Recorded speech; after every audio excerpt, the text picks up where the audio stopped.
Because I've already got a visual imprint of where this meets head or face or wherever I'm looking. So that target glance is important also. Okay, these are the type of pre-assault indicators that we see most of the time.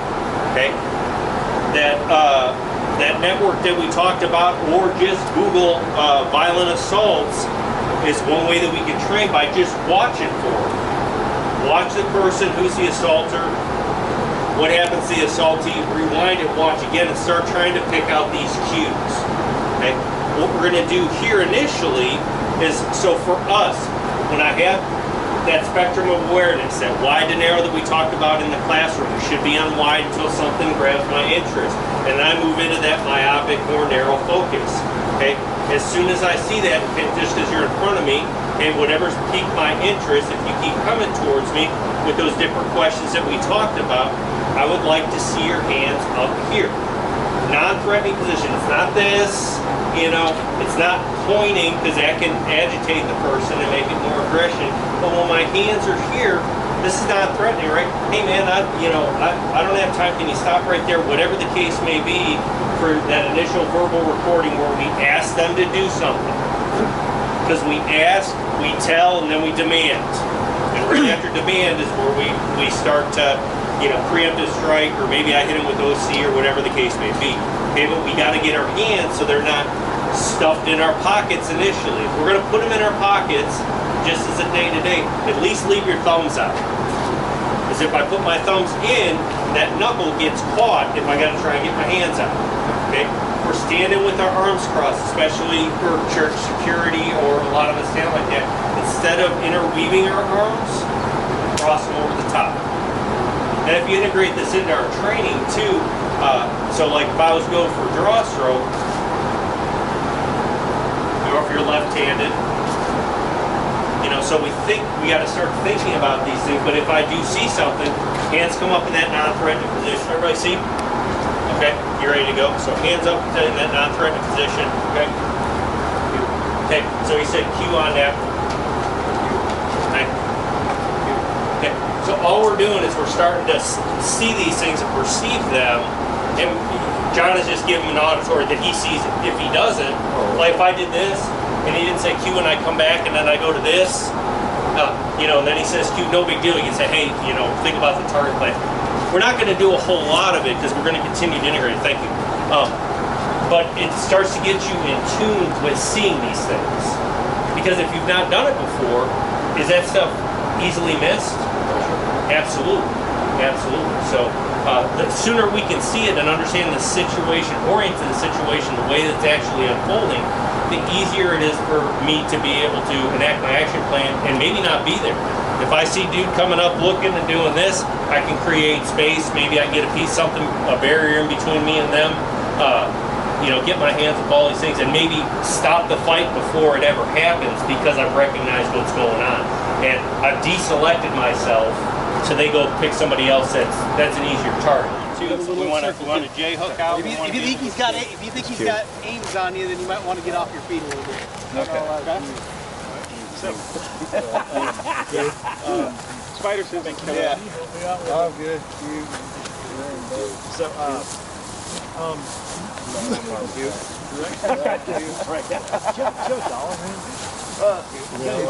See, I don't like that reaching in pocket stuff, man. I'm going to show you my chest. I'm going to show you my arm.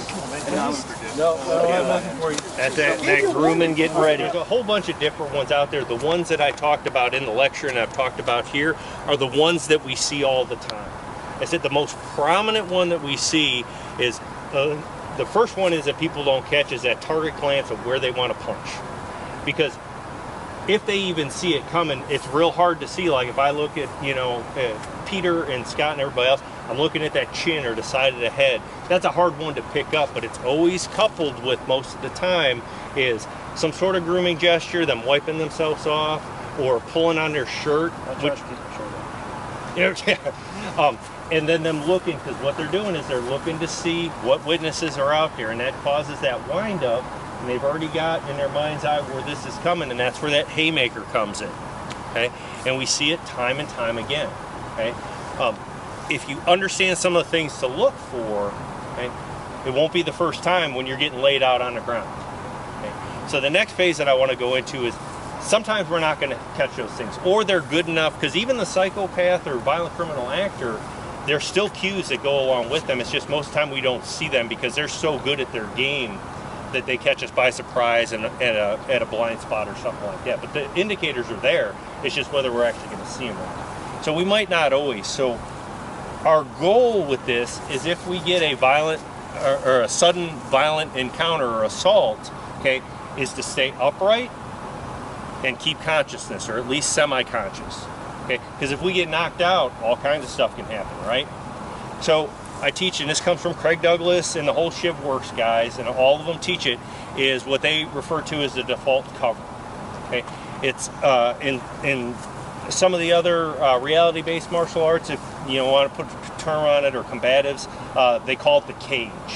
There's a variety of them different that are out there. I like the one that Craig and the ShivWorks guys are teaching, because you only need to know one position and it works for just about everything. Because you got to keep in mind, what is our goal? Staying conscious, or semi-conscious at least, and on our feet if at all possible.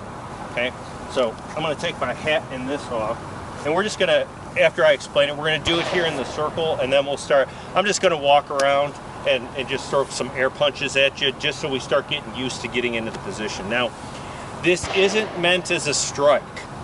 Okay, it's not meant as a strike at all, but sometimes it results in a strike, which helps create space and can knock the wind out of you.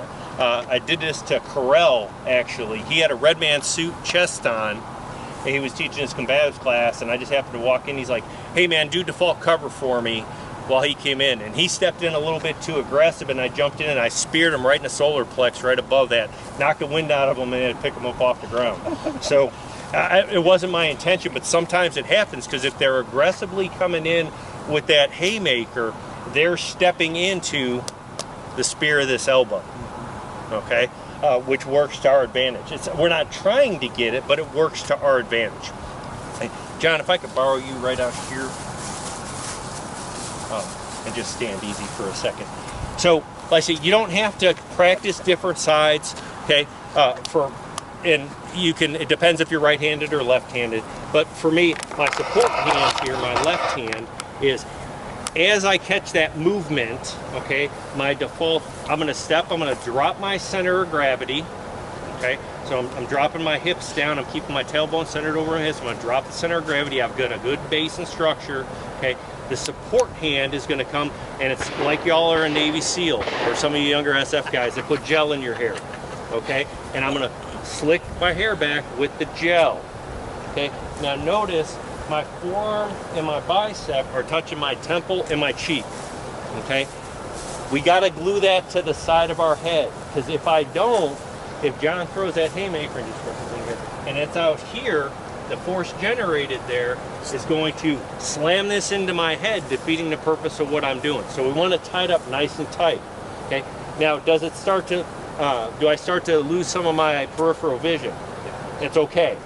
It's okay, because I'm in the midst of this. So I've dropped down, I'm going to here. This hand here can go in a variety of places, okay? And the reason that I'm doing this side is, what's 90% of the population?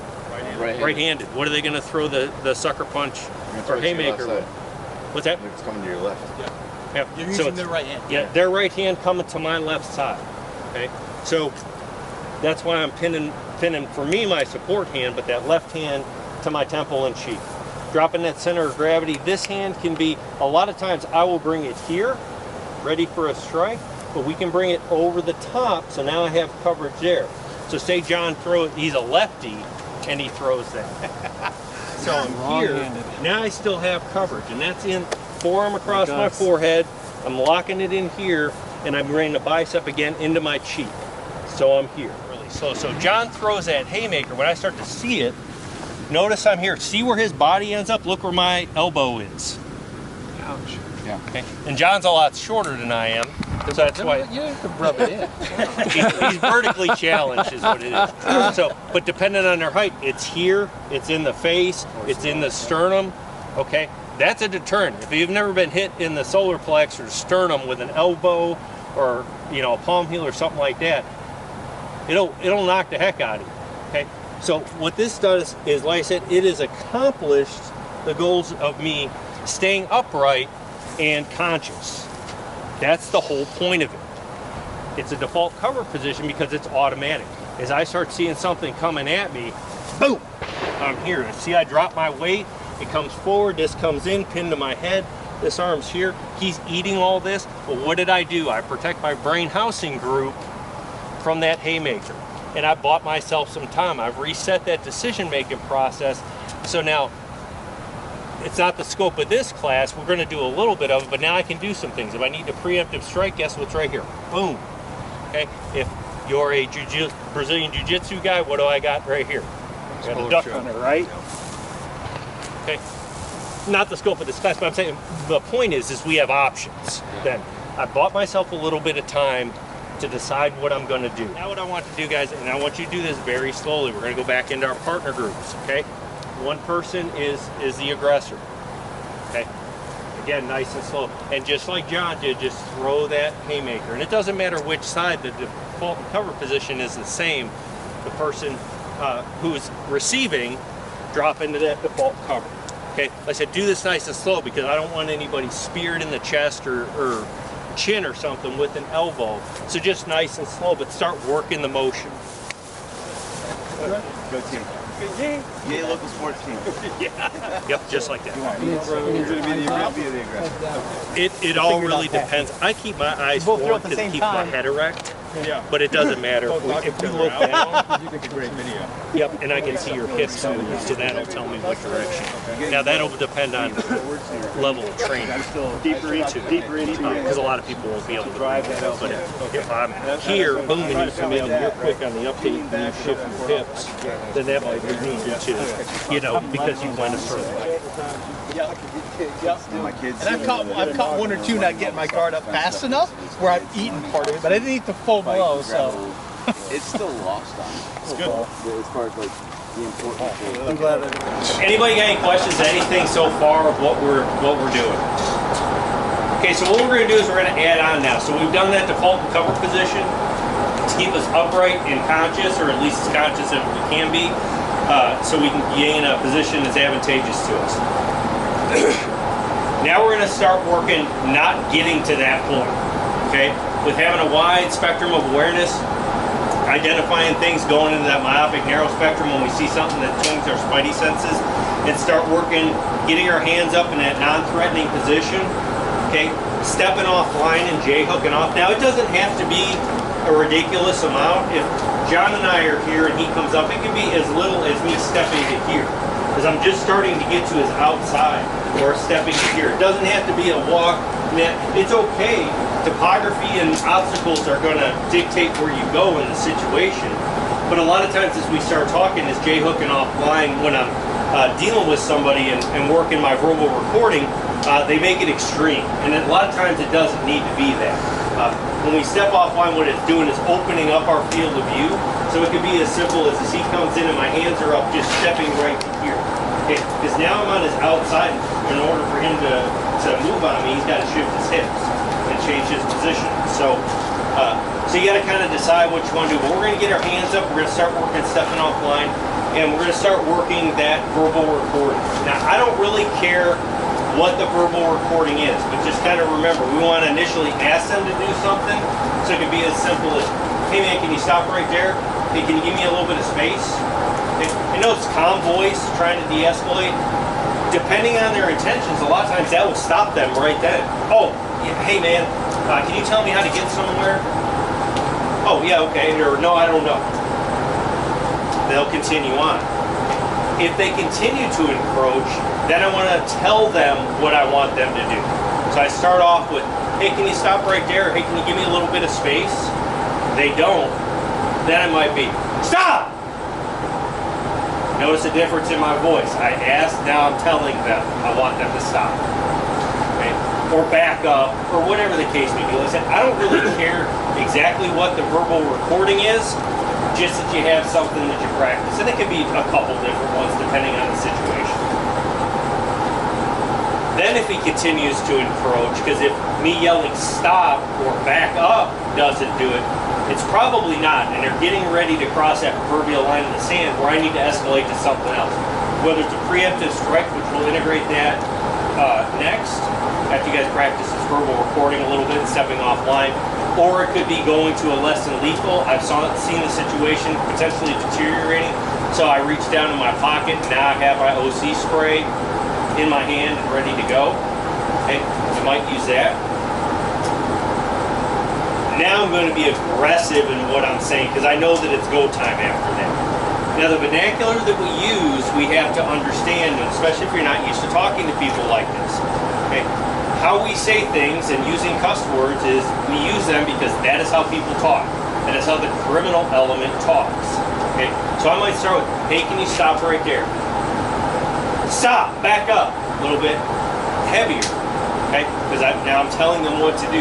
Now I'm going to demand aggressively, and that's going to be something like, back the fuck up! Unless they are really intent on what they're doing, when we get to that point, that will a lot of times stop them in their tracks, and that's a good thing. That means we've de-escalated it, and now we bought ourselves some time, and we can maybe get the heck out of it. How this comes into preemptive strikes or utilizing OC is when I get to that point, back the fuck up. Okay? Very shortly after it, they don't initially stop or stop dead in their tracks. They're either getting an eye flick or a punch or a palm strike or a combination of both, or I'm OCing them because they're continuing to encroach on my space. And we have our safety bubble that's here. That here in the United States, it's okay if I stand here and talk to John. It's okay if I stand here and talk to John because we've known each other for a long time. But somebody else, if they get into this space, now you're in my safety bubble. You don't need to be there. If you don't do what I tell you to, well, now I need to stop you from doing it. Does that make sense? Okay. So going back to vernacular, there's a very big difference between saying back the fuck up and back up, motherfucker. Okay. One is I'm speaking their vernacular, I'm telling them, demanding what I want them to do. The other one is an escalation because now I'm just challenged. And we have to understand the difference. That's why we got to be careful with our hands as we start to escalate. Internally, we're going to get a little bit more excited and adrenaline because potentially we could be in the mix here in a second. If I get John, he's just going to kind of come slow, and like I said, I'm going to kind of escalate. So he comes up, starts with his ruse or whatever, and go ahead. Hey man, what time is it? Hey, can you stop right there, buddy? Hey man, you. Hey, back up! Hey, on, back the fuck up! Notice how I'm just slowly stepping and how that opens. Now I can see you guys. So if any of you guys are his partner in crime, I can see him. And now he's at the point here. Now we're getting in close contact distance. He's starting to get within my bubble. So if this keeps up, okay, he might be coming in, doing those cues maybe to throw that haymaker, and we know that default cover is what we're going to go to. Or once you guys work through this, then it might be if he takes another step after I told him to back the fuck up, as my hands are here, then it might be he gets an eye flick, which what happens when we get something poked at our eye. Even if it's short, we're going to do it like this, and I'm not trying to put their eye out, and then I can follow up with some sort of palm strike. Now I've created some time for myself in space and distance that I can either maybe extricate myself, or if I got to escalate and go farther, then I can do that. Please, sir, Hey, listen, hey, do you have a dollar? It gives me rights. Stop! Hey, man, I just have a question for you. I don't have Hey, any what time time? What time is it? for it. It's today. It's okay. All right. Hey, listen, can you help a buddy out? I mean, can't come help on, you, man. All I got are traveler's checks. They're no good for me these days. You're supposed to tell me to fuck off. I'm not going to tell you to fuck off because you use it against me in your video. Ooh, I'm gonna tell Mom he's potty mouth. Behind you. You trip. So just be cautious when you're going backwards. Hey man, can I get a light? Hey man, can I have some dollar? Keep your space. Come on. Look at stop! I'm having a hard time. Stop right there! I need you to keep your space. You got it down. Hey man, look. I need you to back up. You're retreating space, but you're not gaining any peripheral. Careful with the approaching them though. Yeah. Was I walking in? Yeah, you were. When you were telling him to back up, you were also taking a step towards him. Right. Which isn't it's a technique, it's an approach, but understand that you just closed the distance. It was a. You got a dime? Hey man, I just need you to keep your distance, if you don't mind, right? You got a dime, man. I can't help one dime. Hey, I just need you to stay back. Come on, man. Hey, listen, come stay on, back. Oh, you did it again. I just stepped in. You actually stepped in. Yep. My mom says I can't play. When See, after you took a step in, 'cause he pretty much stopped Yeah, I noticed. I actually while got you were close. saying that. Yeah. But by the time you got stepped in, you were that close. that close. And I didn't want He's got to. longer arms than you do too. Yeah. My mom says I can't kill the day, so I didn't reach out and touch her. It's got its I didn't place, do the but just Baptist thing and lay understand hands upon you, brother, and healed you right there. That's the snake charm, isn't it? you do.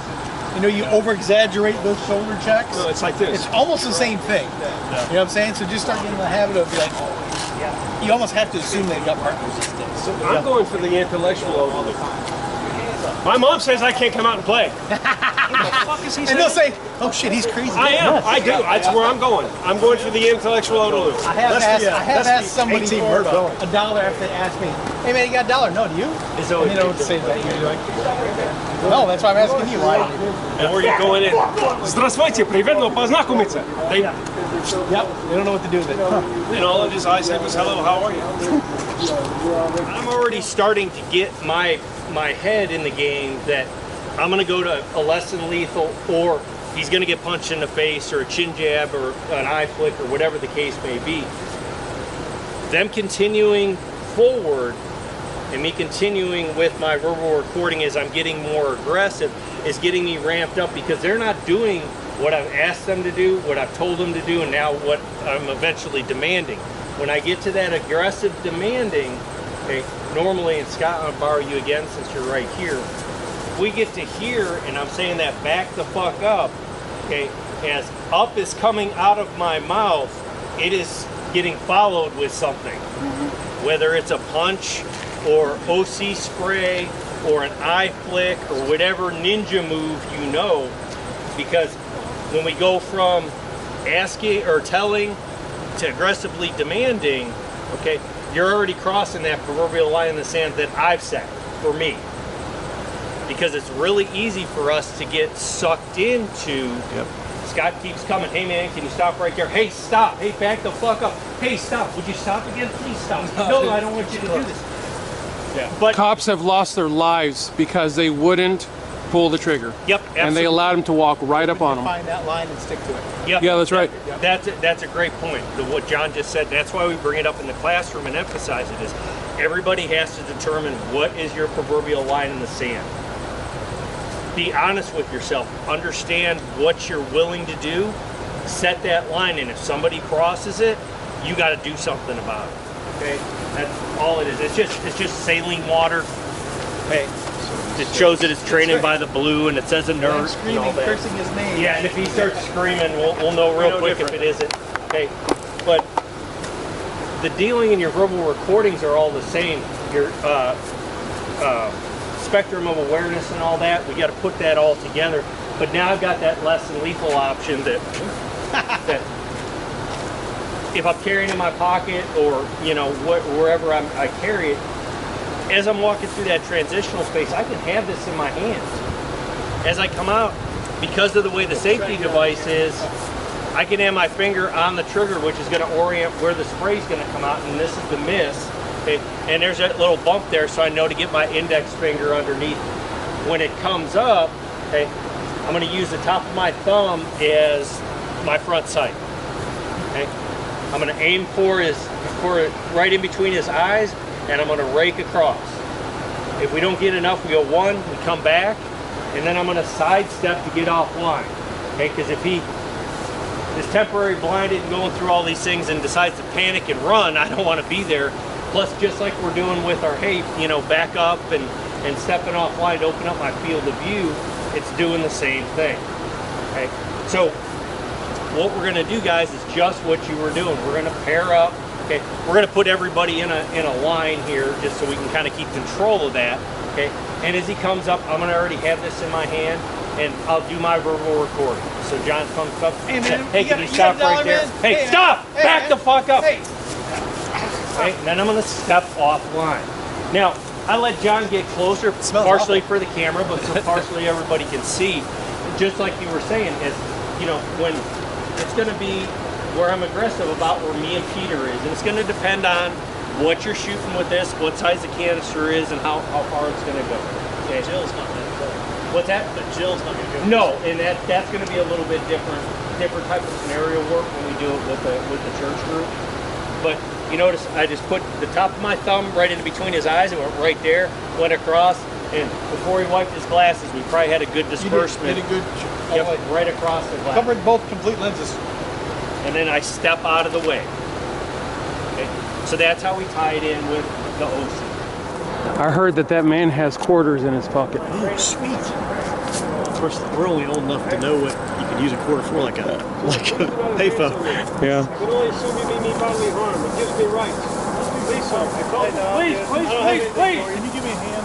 Sorry, I can't help you out. Car, man. I can't help you out. I'm good. That's too many words, man. Can you I know it is. told you to stop. I used it in Walmart during the pandemic. Straight out, take that thumb right in between Just his like your eyes, gun. and then back. Be aggressive with it, aim it. Just like your gun, just like your pistol. So remember, my hands are already up, Scott.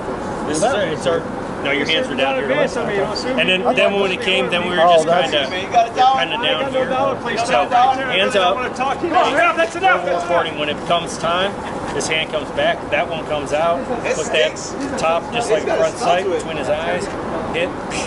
Because that'll kind of help guide it. Because we started off down here. Not that it wouldn't have worked. Then we kind of had to come up because we started low. We started spraying down here. Stop right there. Sure? Stop. Come on, man. Get the fuck back. Good. Now step off to the side. Yeah. There you go. Good. It don't taste well either. Good. Means I hit the mark. That was a good one. That was good.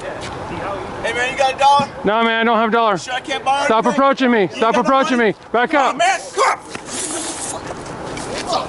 Nobody's hit him yet. Tequila.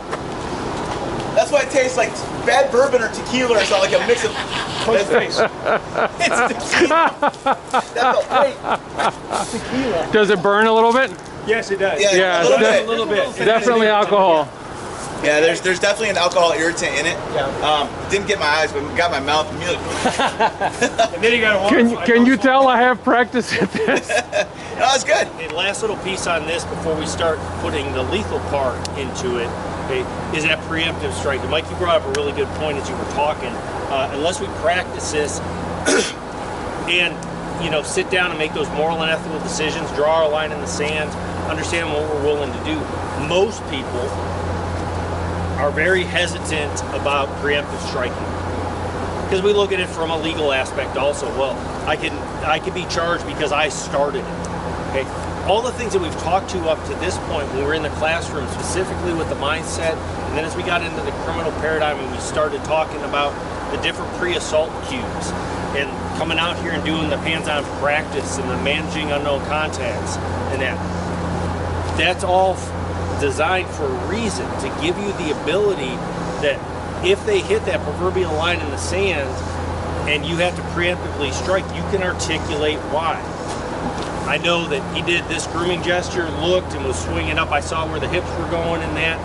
He encroached on my space. I tried to de-escalate.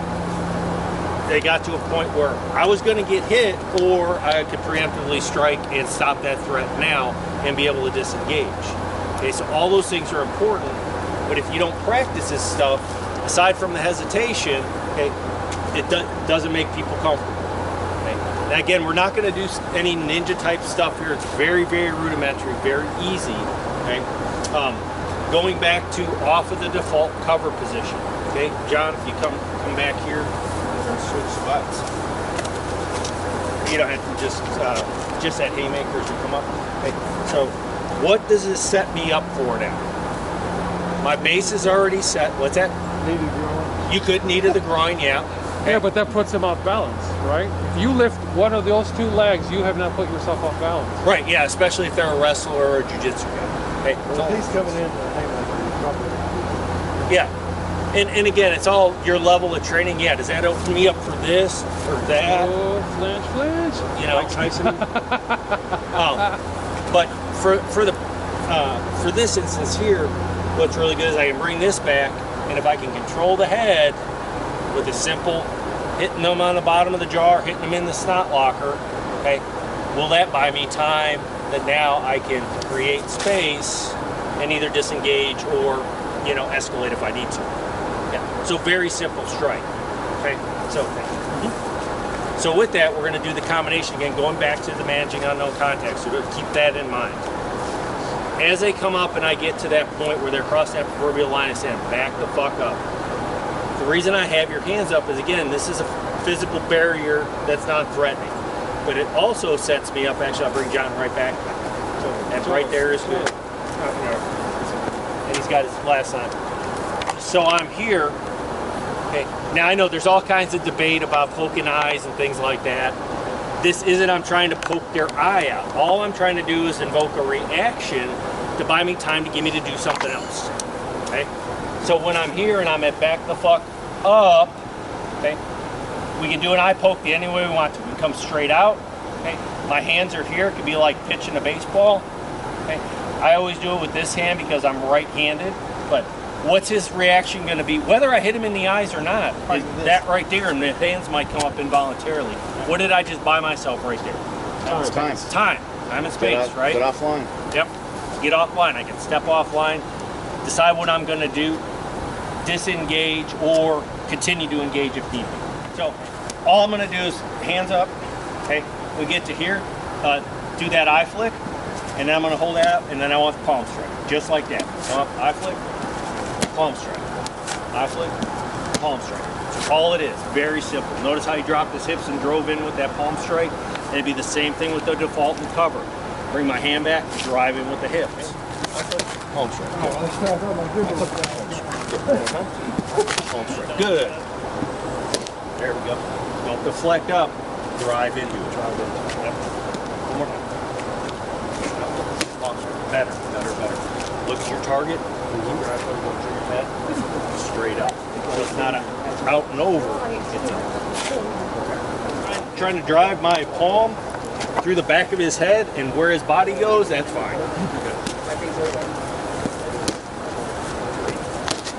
Breathe. Not off the side, straight up.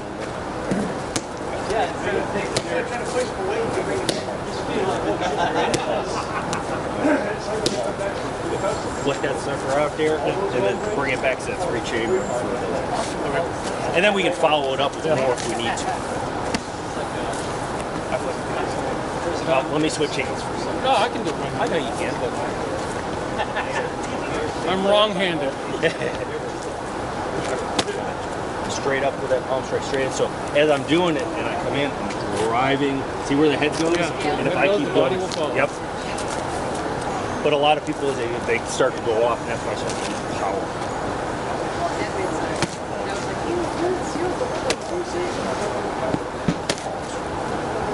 Oh, thank you. Makes sense. Okay, so we did a quick review of the ready positions. Okay, we're going to shoot them here in a minute. One last thing I want to do for a review here, so we can get out away from the wasp and we can get shooting, is just the Wyatt protocol and then the vitals area on the targets. Now we got the two targets that are here that have the exposed vital areas, because I want everybody to internalize when I say high center chest or cranial ocular vault in the head, we got to think about where that actually is. Because if we're shooting those M3 strategy targets that are down there, I can preach high center chest all day where the good stuff is, heart, lung, big vessels, and we can go to a more realistic target like Mr. Gallicanocus the first or Mr. Gallicanocus the second, and guess what happens? Everybody gravitates towards center of mass because that's generally how we practice. So I want you to visualize and understand where the heart, big vessels, and lungs are, where the box is for the cranial ocular vault, where the hips are when we're talking about mobility shots for that stitch 'em up drill. I'm just going to go through each one instead of, but you're going to do 5 dry fires from, say you start first with the high ready. 5 dry fires, go through loading sequence. Okay, if anybody needs a refresher on that, I'll be talking about it as I do it. And then shoot 1 live fire, nothing changes, on either the 10, 9, or 8. Okay, pick one. Then go through your unloading sequence, and while we're doing that, like I said, you can integrate that Wyatt protocol. Unloading sequence, then we go to the next ready position. So that might be that confrontation ready. Okay, 5 dry fires, remember it's administrative action when we go to reset them. It's a different action, so we're not building that pathway into our practice routine. Okay, go through the loading sequence, shoot your 1 live round, unload, and then go into position Sewell. Same thing, 5 from Sewell, resetting each time, loading sequence, shoot 1 round. Okay, so 5 and 1 times 3 with the ready positions, and then we'll go to the next one after everybody's complete there. So I'm gonna come out, prep my trigger, verify my sights, everything is good, smoothly press through, give it a second, administrative action, reset, and then for me, I'm gonna go into confrontation ready. You're gonna do 5 of the high ready. Same thing, it comes up, I prep the trigger, I verify the center edge of my front sight, smoothly press through, reset, administrative action, into position Sewell, okay? Dry the gun out, prep the trigger, find the center edge of my front sight, everything is good and my situation, smoothly press through, administrative action, and then I'm going to load. I come back into my workspace, so I got good situational awareness or spectrum of awareness. Insert and tug. Run the action in whichever way you want to, and then whatever that ready position is, for me I'm going to go back to high ready, nothing changes. Everybody takes that obligatory deep breath though. And the gun comes out, I prep the trigger, I verify the sight, and I smoothly press through, cycle of function, cycle of recall, assess my work through my sights. I'm ready to shoot again, finger off.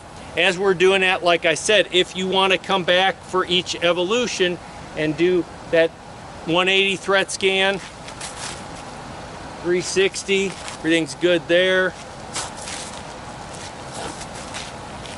Everything's right in my world, and then go through that unloading procedure. Remove the source of feed, let the round fall on the ground, do a visual and tactile check, let it go forward, and then get on to the next ready position. You're good to go. I'm just gonna stay loaded because I don't trust you guys. Okay. But, so you're gonna do 5 of 1 ready position and 1 live fire. 5 of the next, 1 live fire, so on, 3 iterations. Everybody good with that? Yep. From right at here. Yep. To move different, right. Good.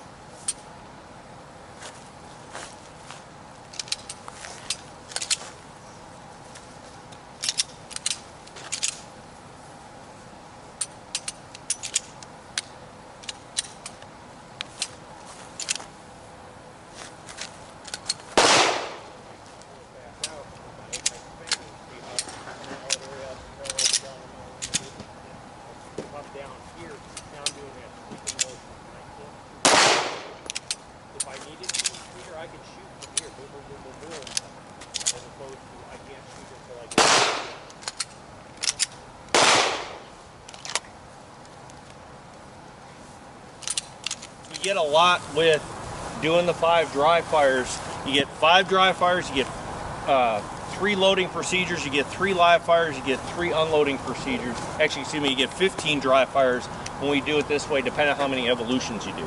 And you're only shooting 3 rounds, but you can actually, you know, definitely see the benefit to it.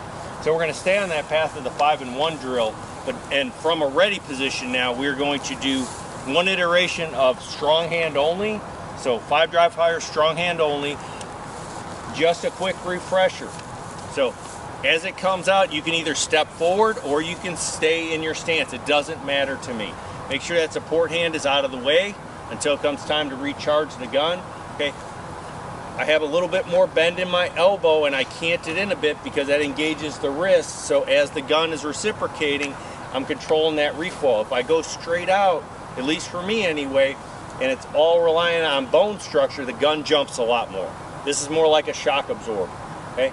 So, dry fire, administrative action, that support hand comes into place, dry fire, then loading procedure, stow that hand again, pocket, whatever, I don't care. 1 live fire, strong hand only, unload, do a hand transfer, same thing with support hand. Now the only difference, like I said, everybody is a little bit different. My stance is already set up for me because I'm right-handed, so that left foot's forward. I'm going to again articulate this elbow to engage this wrist, but one of the things that I found is watch this shoulder, if I drop it, it's going to level the gun a little bit more and it lines it up with, for me, my right eye, which is my dominant eye. And then I don't have to change my stance by contorting my head or pressing my cheek into my deltoid, okay, which don't tend to work. It's just that little subtle drop in the shoulder which levels the gun off, which brings it more center line, which lines it up with my dominant eye. Same thing, 5 dry fires, administrative action, loading sequence, 1 live fire. Then we'll get to the holster work after that. Okay?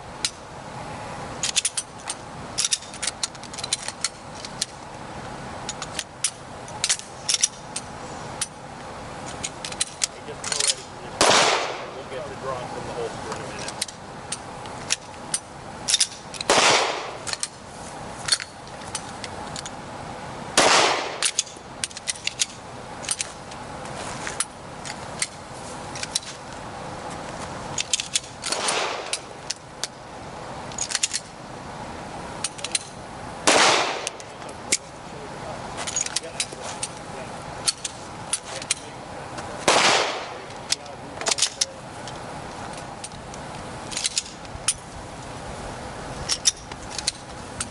That's why most of the time left-handed people, they're accessing the side, they're more creative and stuff like that. But when we force ourselves with our support hand as a right-handed person shooting with my left hand, okay, I'm accessing that right side of my brain. So when we transfer things back over, especially when I go to 2 hands, okay, we get an added benefit because now we're getting cross-pollination between both sides of our brain, and it ends up working out better for us. Okay. With this 5-in-1 drill, as we do this, and we can take this home and leave out the live fire aspect and just do the dry fire. Okay, we can get a lot of feedback on dry fire, and I know a lot of talk and debate about different systems that are out there and ways to dry fire nowadays. Okay, that just traditional dry fire, you don't get a lot of benefit. I argue that. So, you know, one of the big things that I hear from people when we talk about dry fire is I don't get feedback. If I'm not getting feedback because it's not going bang and I can't see where the bullet impacts or perforates the paper. But in fact, you are getting feedback every time we press the trigger and we get that click. So whether we're shooting iron sights, okay, and I'm focusing on the middle center edge, top edge of that front sight, putting it where I want the bullet to go, or my red dot, when the gun goes click, if I'm calling my shot, and it's going to be subtle, and I'm honest, if it's a little low, a little high, a little left, a little right, 2 o'clock, 7 o'clock, 11 o'clock, 4 o'clock, whatever it is, that's your feedback right there. Okay, so that cone of deviation that we talk about later on, especially as we get into know your limitations here pretty quickly, that's going to grow exponentially as we go back any little error that we have. So that's where we can see that feedback. And if you do that, you are going to be very surprised that if we really concentrate and are honest with ourselves, all the other times when we thought, oh, that was a clean, great shot, trigger press, okay, really isn't.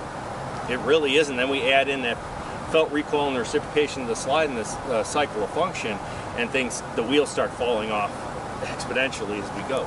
So we can definitely get feedback. So next thing we're going to do is we're going to do from the draw, okay? From the draw, 2 hands. Okay, same thing, 5-in-1.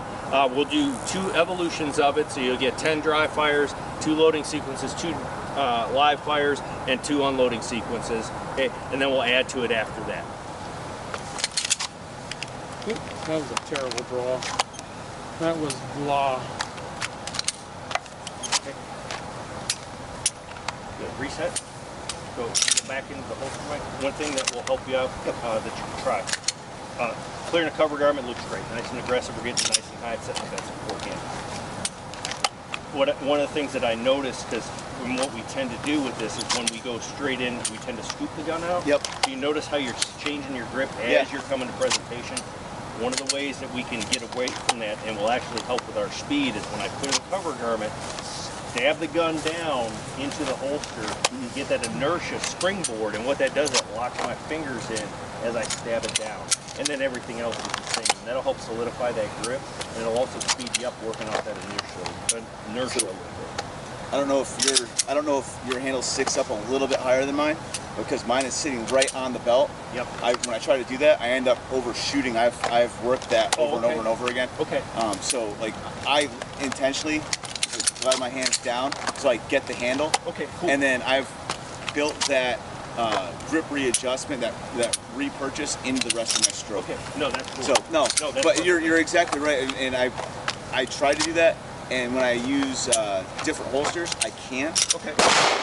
No problem at all. No problem at all. I just want you to think about it. Yep. No, I practice my draw stroke a lot.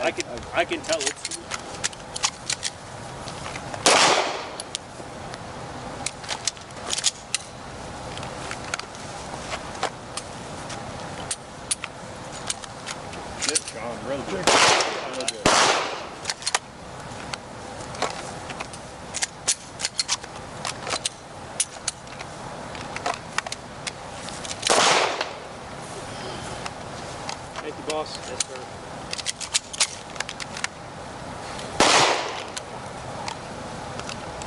coming in this shot. The first one and the last one. What's that? The first one and the last one? First one from the draw, and if you do have a malfunction on the live fire that you need to fix, that hand comes into play. We're not going to worry about one-handed malfunctions right now. Okay, but different ways to clear the cover garment if you have it. Okay, we can grab as much material and then pin it with my wrist to come down, but that's not as robust and reliable as I would like. It's a little bit. Oh, that's okay. I was sitting there thinking. It's a little bit slower, but it's as close to 100% robust and reliable as possible is by taking that cover garment and pulling it behind. Now it's out of the equation, and I don't have to worry about it. As opposed to some of the other ways where I hook my thumb, now I'm fighting my cover garment, and the different lengths will dictate how much I need to hook or how much I need to grab. Okay, or when I grab it and go to pin it, I might miss it, especially when I'm in an adrenalized state in a dynamic environment, and then it drops down, then I'm fighting and it's following my draw stroke. If I do that, that gets it out of the equation. Does it slow me down just a little bit? Yes, it does. But it's reliable and it's robust. And here's the thing, man. Like I said, there's, we talk all about all these things, speed to, from the draw to the first shot and all that. I see Mike, not to pick on you, but you got a pack timer on. Love that. Okay, it looks good. I think I didn't know what your intent was. No, so no, that's okay. I'm just busting on you, man. That's all. But my point being is the thing that people fail to realize when we carry a gun as an armed citizen is it's hard to put an arbitrary time on something because situation dictates how fast I need to go. When the gun comes out, the sights in the acceptable target area dictate when the gun goes bang and the speed that I need. It's not an arbitrary time. It's different each time. Okay? So I would rather have something that's robust and reliable and slow me down just a fraction to make sure I don't get a fumbled draw stroke and can get the gun out and apply marksmanship and get a good high center chest hit, as opposed to fumbling with something otherwise. Abner, you had a question or we're going to make a comment? That regarding the shirt, I've actually seen guys try to do that one and shoot their shirt. Yep. And then it gets sucked into the chamber, and then it's a real booger because they're pulling and it's doing the spaghetti thing. Yep. I've seen people drop guns to get caught up in their shirt and that. So, like I said, it doesn't really matter to me what you do as far as clearing the cover garment. These are just some tools for you to build your own individual system around you. And if something different works for you, that's great. I'm not here to tell you. Fight, Yep, there you go. Good. Good way to fight. Yeah, when my friends saw the video and I'm going, Stay in a fight. Stay in a fight. Stay in a fight.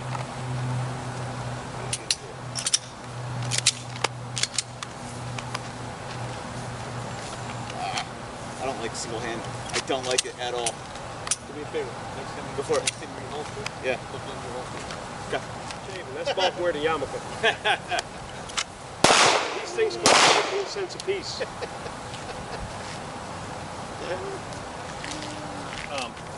For this class, I'm only going to do a review of the way that I recommend for this. That is the world's most brave butterfly. It's sitting by the squatchy on your cap. Oh, it's, yeah.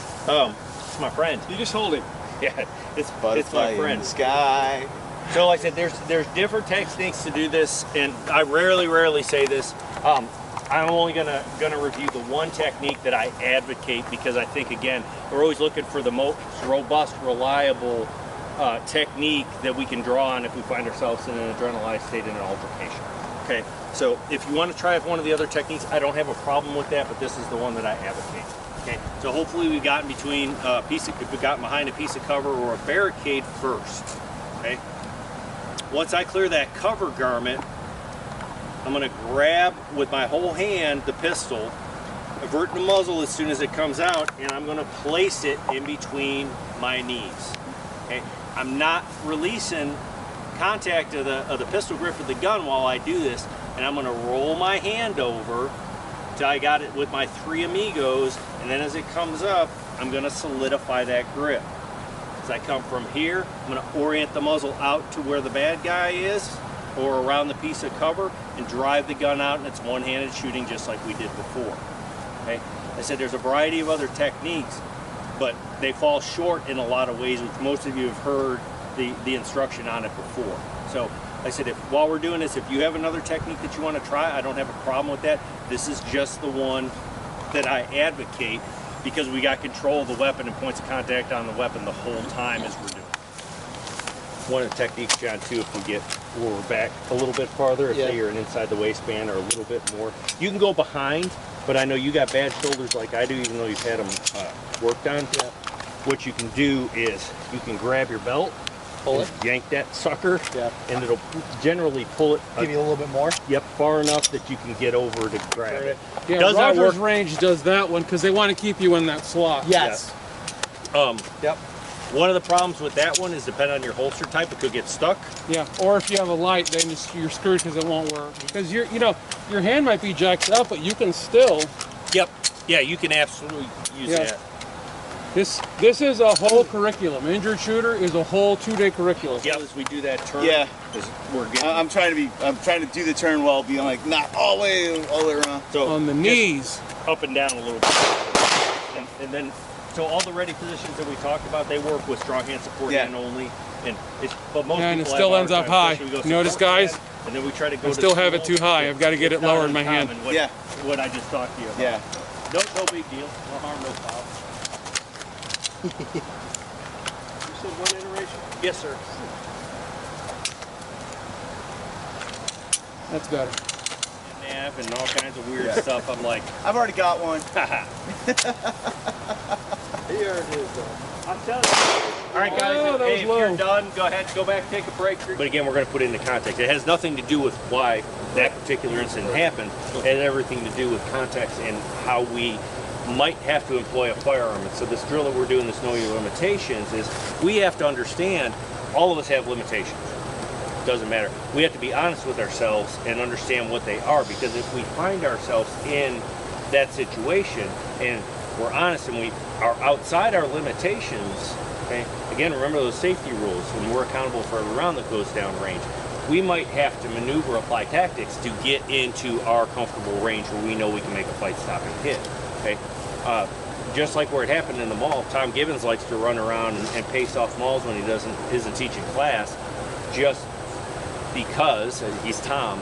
But average food court in a mall in America is 28 yards. How many people train for that? And then we saw even farther, with that particular incident. So with this knowing your limitations, we're going to start at 3 yards. We're going to go to the high center chest now, so the top box, and there's a little dotted line there that represent the vital areas. We're going to start at 3 yards, and we're going to, on the threat command, draw out from concealed or unconcealed, 3 rounds, high center chest, assess and scan, top off as appropriate, go to emergency reload as appropriate as we go through this. Okay, do that wide protocol, and then I'm going to have you about face, and we're going to move back to roughly 5. Notice I have no cones out here, like most people do.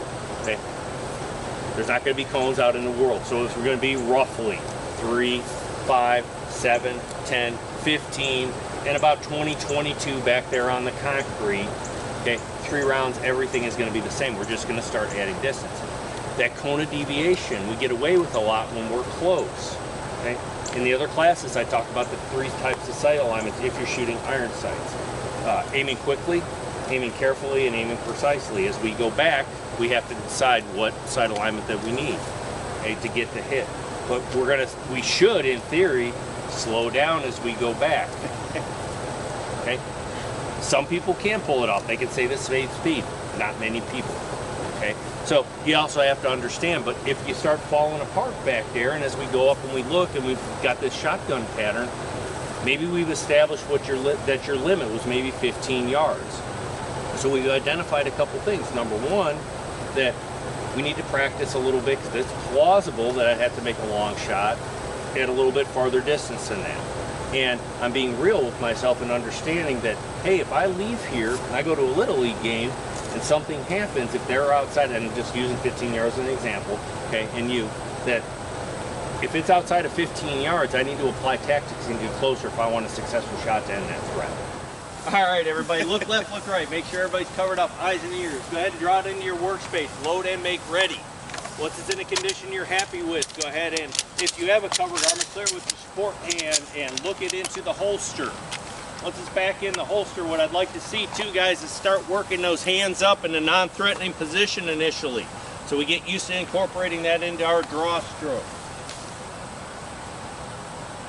All right, everybody's back in the holster. Everybody's their hands up. 3 rounds, high center chest. 3 rounds, high center chest. Threat. Good. Assess, scan your world. And everything's right in your world. Go ahead and clear your cover garment if you have one with your support hand. Look it back into the holster. So everybody's in the holster. We're good. Go ahead and do an about face. Take 2 big steps back. And turn and face your target. Same drill. 3 rounds to the high center chest. Hands up in that non-threatening position. And threat.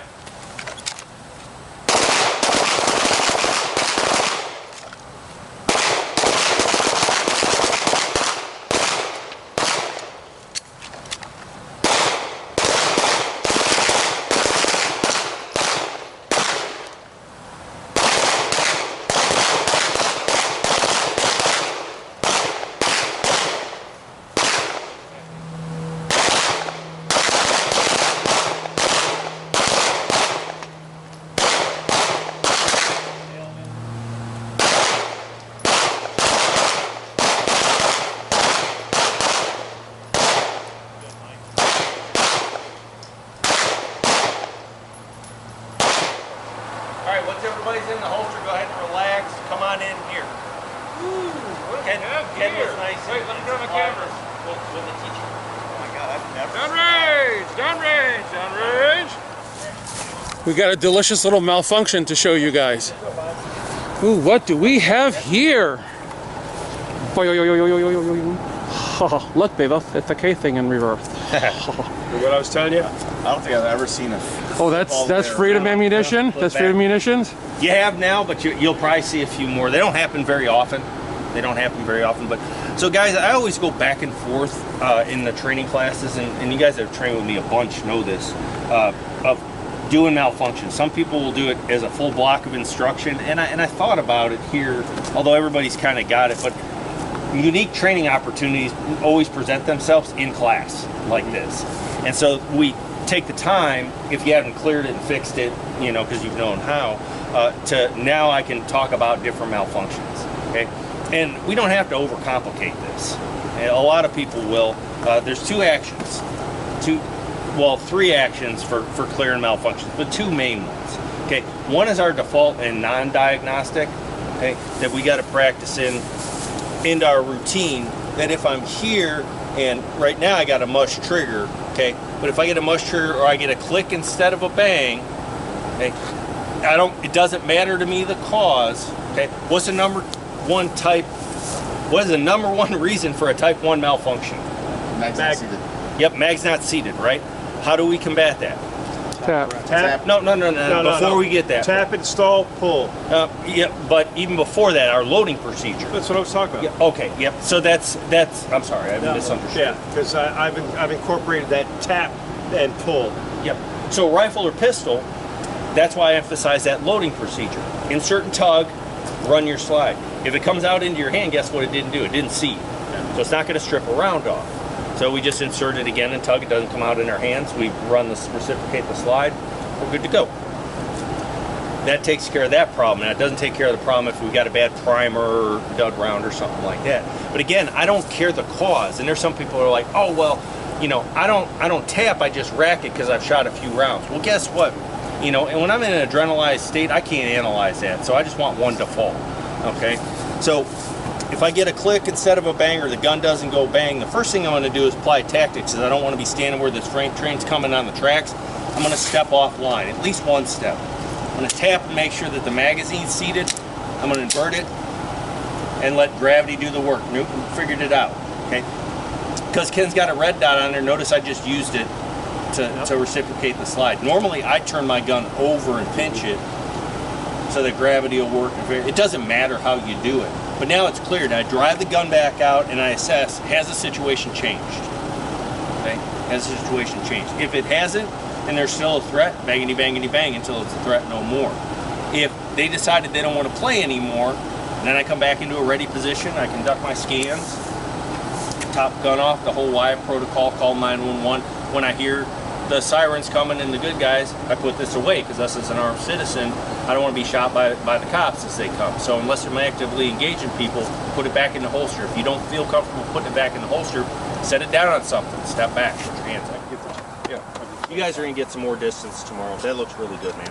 Looks really good. Like, do you see this? Like, every shot is above that line, bro. That's perfect. Isn't that beautiful? It is nice. That is nice. Even these, they're nice and centered they're not up. horrible. So we got spine box and that. Thank you, sir. Going left. Yep.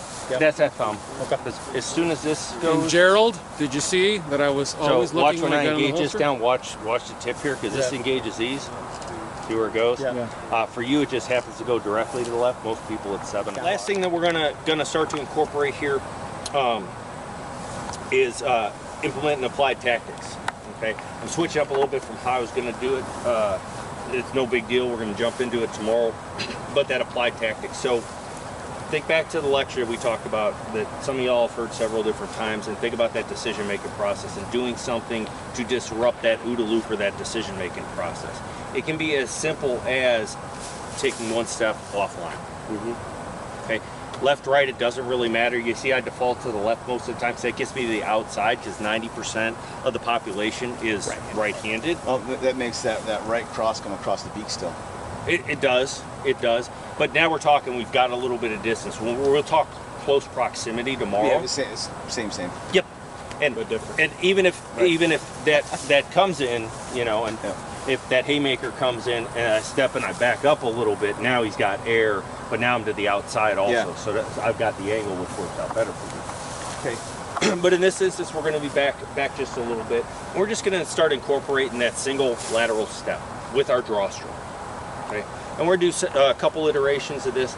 I'll give the round count anywhere from 3 to 5 or 2 to 4, you know, 2 to 6 or something, because I want you to implement that visualization where this is a living, breathing person that's trying to harm you and the people that you care about, so we see a desired effect. Now with that, I know that people are going to go, when I say, hey, 3 to 6 rounds in the high center chest, 3 to 6 rounds in the high center chest. Yep, you're going to pick a number. I know you are. That's just a product of training. I just understand that. But like I said, I want you to think about that visualization and seeing every time the slide reciprocates and it goes through its cycle of function and felt recoil and it comes back down, you're assessing your work through your sights. Did I get a desired effect? Nope, I'm on 1. I'm prepped to shoot again. Boom, I do it again, it comes down. 2, nope, I didn't get a desired effect. On the 4th one, yep, he threw his hands up, turned around and ran away. That visualization. So that way we don't get in a pattern for what we're shooting. Because any task we do, it doesn't matter what it is, whether it's shooting, driving a car, whatever. If we haven't built it already, we're building a neural pathway and we're strengthening it, whether it's right or wrong. So if I'm always training to shoot 2 rounds, one of the other drawbacks to competition, and like I said, it's not bad if you understand it in context, but 2 rounds in competition, or you go to somebody's training where they're always shooting the same round count all the time, guess what your default ends up being? That round count. Yep, whether we Every need time. it or not. So maybe my default is 3, and I shoot 1, and maybe I just get a really good shot, and they fall down, or they watch too much TV and think they got to fall down, and then, but I've trained myself to shoot those 3. Where are those other 2 rounds going? They're going out into the world. That could hurt somebody that doesn't need to be hurt. So visualization is important with this. If we're only taking 1 single lateral step, it's a step and slide. I'm back in that stance, that good fighting mobile stance. Step, slide, I'm back in that stance. Now, I'll give you the direction too, just to mitigate people bouncing into people, but that's reality. If you forget what your left and right is, which happens all the time, and you bounce into somebody, Work it. yep, muzzle wear, trigger finger wear, fight through the problem. All right, everybody, if you need to draw it in your workspace and load and make ready or check status, do so at this time when everybody's back in the holster. I know that's in a condition that you're happy with. And we'll get this going. All right, everybody hands up in that non-threatening position. Going to the left, going to the left. 3 to 5 rounds to the high center chest. To the left, threat.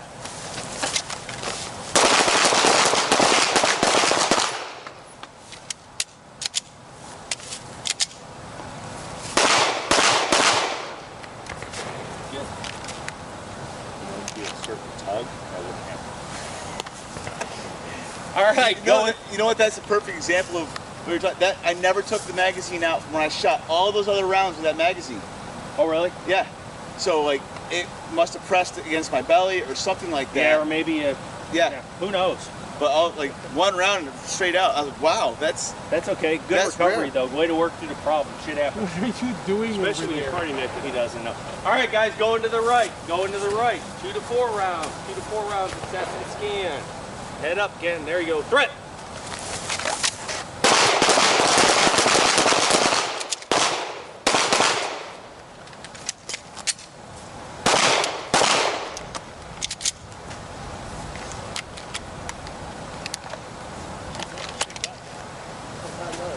All right, back in the holster when everything's right in your world. All right, back to the left, back to the left. 1 to 3 rounds, 1 to 3 rounds, assess and scan. Threat.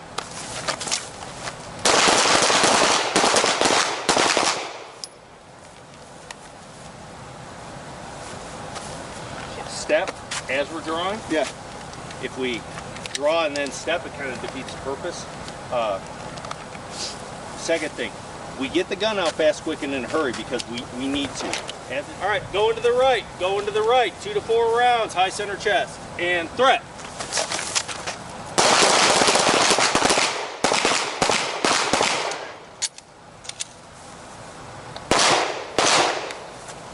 Good. That's the scan when everything's right in your world. Clear that cover guard with your shorthand. If you have it, look it into the holster. Last time, going back to the left. Going back to the left. 1 round to the head. 1 round to the head. Threat.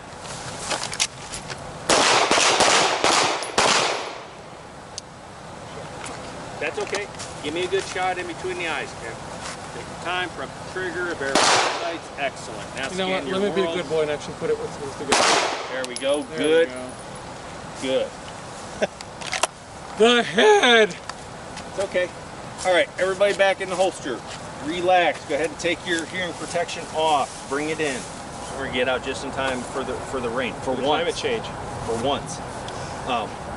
So, guys, I saw a couple people do emergency reloads. Your emergency reloads look really good. But what didn't we do? Just to cover these tactics. Yep. We didn't apply tactics. So if it's applicable, and it's not your fault, guys. I see this all the time, and I'm still not sure how to break people's habits. Okay, if movement is good for us, whether it's 1 step or multiple steps, to get offline to defeat the decision-making process, if the gun doesn't go bang, whether I run out of bullets for whatever reason, I have a malfunction, whatever the case, and I'm in an active fight, it's even more paramount that we get off that line of attack. So if I got Mike here, and he goes and I draw, and I get a click, or I shoot a couple times and he's still playing, so he needs some more loving, and I have a malfunction or I have an emergency reload, I need to move again. Mom said be a giver. Yep. Even 1 step, multiple steps, get it fixed, plant my feet, drive the gun, assess the situation. Does it still warrant lethal force, yes or no? And then you know what to do. But it's just as important, if not more so, that once the gun comes out, if something happens, we got to apply those tactics, that movement, to get offline. Because once something happens, guess where we're at on that cycle of initiative? On the backside. And they're on the front side. So we have to do something to gain the advantage again. So, like I said, nothing wrong. I see it all the time. And it's just, we get fixated into these range drills. Okay, we're stepping to the left and we're shooting. And then something happens and we forget about all that stuff. It's okay, you're processing new information, you're building into your system. But if it's good for drawing out and disrupting that decision-making process, it's as paramount, if not more, to disrupt it again when we have a problem. Okay. So otherwise, everybody's looking pretty good. Does anybody have any questions or concerns with anything that we've covered today? That concludes today. Does it make sense to everybody? Yep. How it's starting to flow together? Do you want me to grab target tree? Yeah, can we just pull the backers off and put them up, and then everything else can stay. All right, with that.